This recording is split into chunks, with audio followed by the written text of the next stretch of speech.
Minglava ဒီနေ့ Oxford တက္ကသိုလ်တဲ့ Bruce တက္ကသိုလ်တဲ့ကအဆောင်လေးသွားလာတစ်လျှောက်မှာတွေ့တာလေးရိုက်ပြသွားလာအောင်မယ်နော်အခုဒါတက္ကသိုလ်တွေကနေဖြတ်ပြီးတော့ထွက်လာတယ်တက္ကသိုလ်ဝင်နေလဲဒီလိုလေးတွေတွေ့လာနော်တောတောင်ရေမြေသဘာဝတံမိုးထားတာ Oxford ကလေအဆောက်အုံကြီးကြီးမားမားတောင်စောက်ခွင့်သိမ့်မပေးဘူးနော်တို့ကရှေးဟောင်းအမွေနှစ်ကိုတံမိုးထားတော့ရှေးဟောင်းပစ္စည်းတွေနော်ရှေးဟောင်းစောက်အုံတွေများတယ်အဲ့တော့ဒီတက္ကသိုလ်တွေကလည်းအဲ့ဒါကိုထင်ဟပ်တယ်ဆိုတော့ဒီလမ်းလေးဆိုလို့ရှိရင်ဒါတက္ကသိုလ်စာသင်ဆောင်ဒီဘက်ကနေကျောင်းသူကျောင်းသားအဆောင်တွေစီကိုသွားတဲ့လမ်းလေးเนาะအဲ့ဒါလေးကိုရိုက်ပြနေတယ်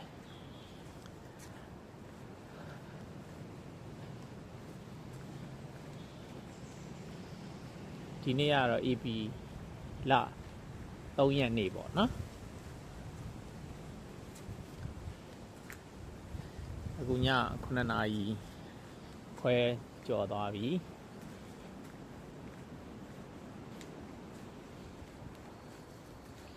သူတို့ဒီမှာလေဘာကြောင့်လဲတော့မသိနော်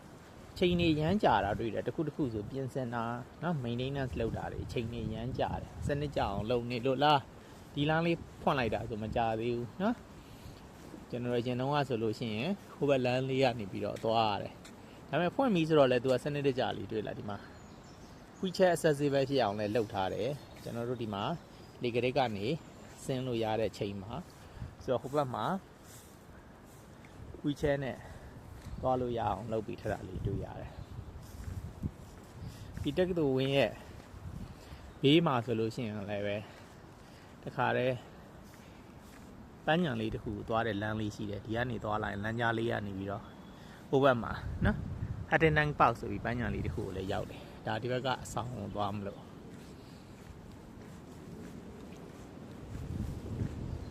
အခုတစ်ပင်ပန်းမှန်လေးတွေပြန်ပွင့်လာပြီတွေ့လားနော်မြန်မာပြည်မှာတော့ရာသီဥတုရမ်းပူတယ်ဆိုຫນွေရောက်တဲ့ချိန်ရိုးရံကျဲကျဲဖြစ်တယ်ဆိုဒီမှာကစောင်းထဲမှာရိုးရံနေကျဲရွက်တွေကုန်ကျွေကြနော်တကိုင်းကြောက်တွေနဲ့အခုຫນွေဥပေါက်ပြီဆိုတော့အပင်လေးတွေအပွင့်လေးတွေအရွက်ကလေးတွေနဲ့ပြန်လဲလန်းဆန်းလာပြီနော်မြန်မာပြည်မှာတော့အပြင်ထွက်လိုက်လို့ရှိရင်ပူလုံးတော့ရိတ်အာဝါဒအိမ်ထဲမှာနေရတယ်ဒီမှာတော့အပြင်ထွက်လို့ရှိရင်အေးလို့အိမ်ထဲမှာနေရတယ်အဲ့တော့အိမ်ကတော့အကောင်းဆုံးပေါ့လေနော်ပူရင်လည်းအဲကွန်ဖွင့်တယ်အေးရင်လည်းဟီတာတွေတက်ကြတယ် radiator နော်ဒီမှာအဲ့လို gas နဲ့ရေနွေးကြိုပြီးတော့ရေနွေးအပူပေးပြီးတော့အပူဟိုအိမ်တိမ်တစ်လျှောက်ပိုက်လိုင်းနေနဲ့လွှတ်ထားတာပေါ့လေအဲ့တော့ဒီအဆောင်နေစရောက်လာပြီခုနတွေ့ခဲ့တာဆိုရင်လမ်းတစ်လျှောက်မှာအဆောင်လေးဒီမှာဆိုလို့ရှိရင်လည်း Hatton Campus ကနော် Sport and Active Wellness အဆောင်နေရှိတယ်နော်ဒီရှေ့တစ်လျှောက်ဆိုရင်တော့ Clyde Booth ပေါ့နော်Clyde Booth ဆိုအကြောင်းသားဆောင်နေနာမည်ခေါ်တာပါပဲ blog တွေကမျိုးစုံဟိုဘက်ထဲမှာလည်းရှိတယ်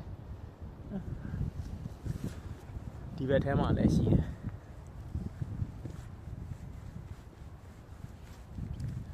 ဒီမှာတော့တော်တော်လေးအေးစိတ်တိတ်ဆိတ်တာနော်တက္ကသိုလ်ကျောင်းသူကျောင်းသားတွေဆောင်ဆိုလို့နော်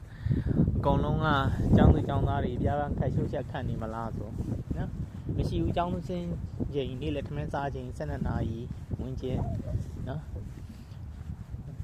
မနက်ဆက်ရှင်ပြီးတဲ့သူနဲ့နေကင်းဆက်ရှင်တက်မဲ့လူနဲ့ဒီလိုမျိုးတွေမှာပဲရှုပ်တာတွေ့ရတယ်ကျန်တာတော့သိပြီးမတွေ့ရဘူးနော်သူ့အချိန်လေးနဲ့သူပဲကျန်တဲ့အချိန်ကတော့မသိလို့ရှိရင်လေ6ကတ်နေတာပဲ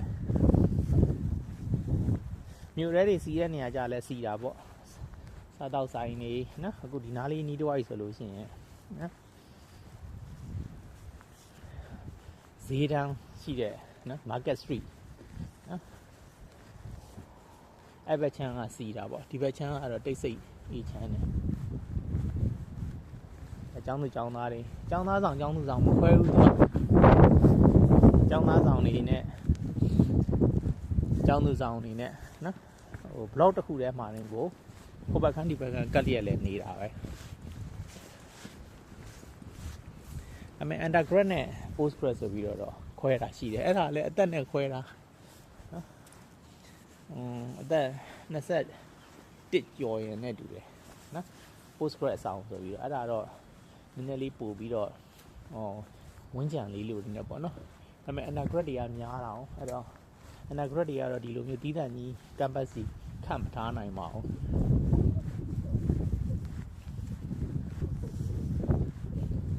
ဒီဘက်ပြင်မှတ်မှာဆိုလဲကြည့်လိုက်နော်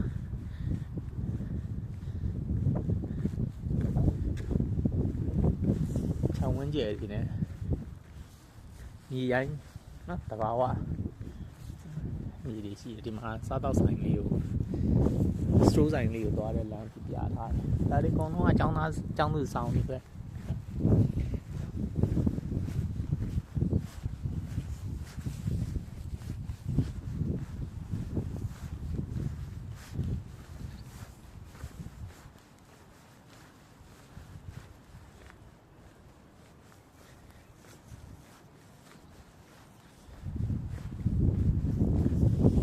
စောင်းနှင်းဆိုလို့ရှိရင်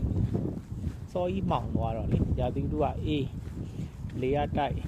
နော်အကုန်လုံးက6သွေးတိတ်ဆိတ်နေတဲ့အခါကျတော့နော်လူတွေလည်းစိတ်ဓာတ်တွေကြဖြစ်ကြတယ်အဖြစ်များတယ်ဆိုပြီးတော့ပြောကြတယ်နော်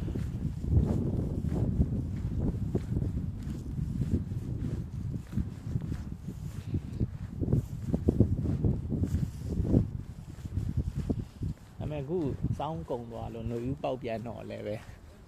တိတ်ပြီးတော့လှုပ်ရှားရှားနော်တက်ကြွတိတ်မမြင်ရပါဘူးဒါပေမဲ့ပြေးတဲ့လူတွေတော့တစ်ခါတလေတွေ့တယ်နော်အဖွဲလိုက်လေးတွေနော်တယောက်ချင်းနှစ်ယောက်ချင်းလေးတွေနော်နားမြေကတော့နှိမ့်ညင်ရှိတယ်ကြည့်ဒါဆိုလို့ရှိရင်တော့ဒီမှာ Clydewood Student Village Head Hall Office ကရောက်ပါပြီ